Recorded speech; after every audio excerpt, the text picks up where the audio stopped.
औज़ुबिल्लाहिमिनश्शैतानिर्रजीम बिस्मिल्लाहिर्रहमानिर्रहीम। आप देख रहे हैं मेरा YouTube channel Numan Ahmad advocate. सबसे पहले बात कर लेते हैं परवेज़ अलई बाजियाबी केस की।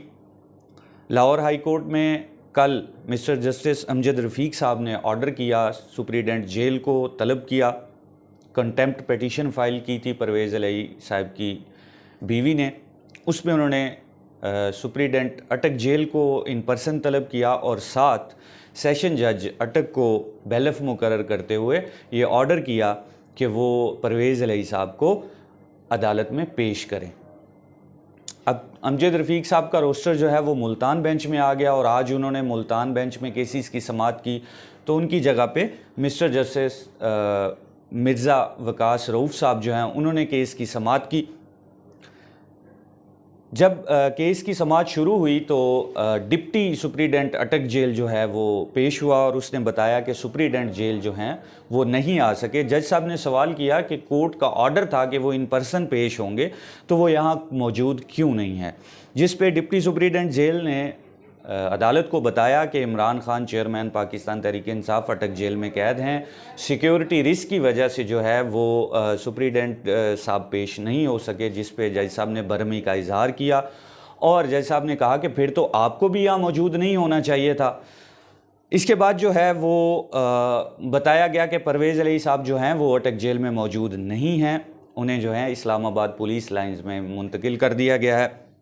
जिस पर जज साहब ने CPO, CCPO अटक, DPO अटक और सुप्रीडेंट अटक जेल जो है उसको कंटेम्प्ट पिटीशन में शोकाज नोटिस इशू किया है और कल 11 बजे अटॉर्नी जनरल ऑफिस को अदालत में पेश होने का हुक्म दिया है।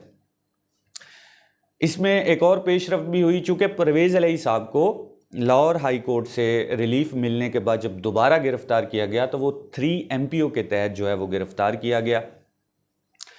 आज उसकी पिटीशन भी इस्लामाबाद हाई कोर्ट में लगी हुई थी, उस पर भी समाअत हुई। जस्टिस तारिक जहांगीरी साहब ने उसकी समाअत की इस्लामाबाद हाई कोर्ट में। वहाँ पे चौधरी परवेज़ अलई साहब के जो वकील हैं उन्होंने बताया कि परवेज़ अलई सदर पाकिस्तान तहरीक इंसाफ जो है वो 1 माह से जेल में कैद हैं, वो कैसे नक्शे अमन का ख़तरा बन सकते हैं। और फिर उन्होंने कहा कि सरकारी वकील साहब से पूछा जाए कि क्या परवेज़ अलई साहब ने इस्लामाबाद में कोई जलसा किया या कोई मुजाहरा या कोई प्रोटेस्ट किया है पिछले 1 महीने में जो उन्हें नक्शे अमन का ख़तरा समझा गया। इस पर जज साहब ने सवाल पूछा सरकारी वकील से कि बताएं क्या परवेज़ अलई साहब 1 माह से कोई प्रोटेस्ट कर रहे हैं, उनकी वजह से नक्शे अमन का ख़तरा कैसे है। जिस पे सरकारी वकील साहब बेबस थे, लाजवाब थे, क्योंकि परवेज़ अलई साहब तो कानून की हिरासत में हैं। तो उस पे जज साहब ने 3 MPO का ऑर्डर जो है उसे सस्पेंड करते हुए परवेज़ अलई साहब की रिहाई का हुक्म दिया है।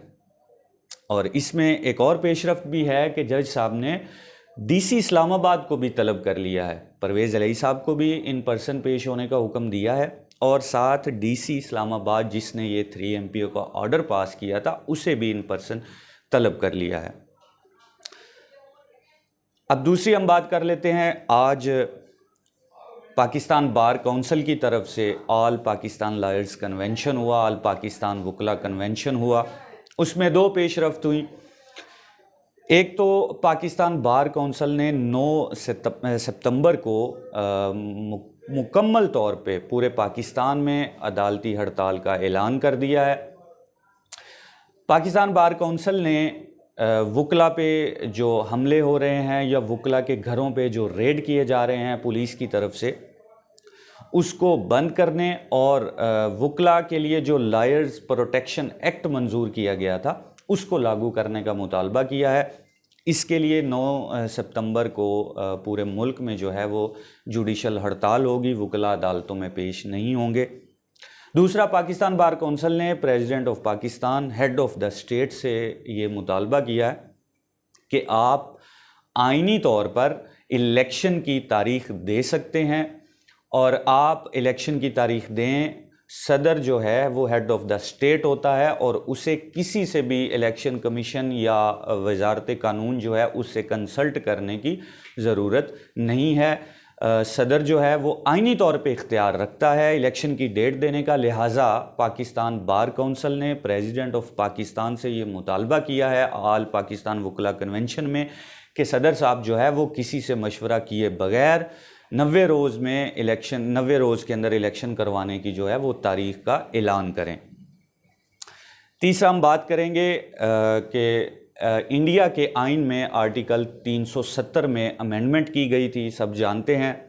उस अमेंडमेंट में जो जम्मू कश्मीर है उसका जो एक इंडिपेंडेंट स्टेट का उसको इंडिया के आइन में एक दर्जा हासिल था कि जो इंडियन कॉन्स्टिट्यूशन है वो जम्मू कश्मीर को एक अलग रियासत मानता था, एक आज़ाद रियासत मानता था, उसमें अमेंडमेंट की गई और उसका जो है वो इंडिपेंडेंट स्टेट का स्टेटस जो है वो ख़त्म कर दिया गया था।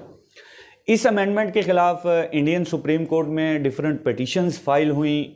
उन पिटिशंस पे एक लंबा अरसा जो है वो हेयरिंग चलती रही। आज इंडियन सुप्रीम कोर्ट में ये कंक्लूड हो गया है जो 370 में आर्टिकल 370 कॉन्स्टिट्यूशन ऑफ इंडिया में जो अमेंडमेंट हुई थी उसके ख़िलाफ़ एप्लीकेशंस को आज फाइनली जो है वो उन पे समाअत मुकम्मल हो गई है और उस पे फ़ैसला महफूज कर लिया गया है। अब हम देखते हैं कि क्या फ़ैसला सुनाया जाता है। जो भी फ़ैसला आएगा उसके मंदरजात इंशाल्लाह हम आपसे शेयर करेंगे। तब तक के लिए इजाज़त दीजिए, अपना ख्याल रखिएगा। अल्लाह हाफ़िज़।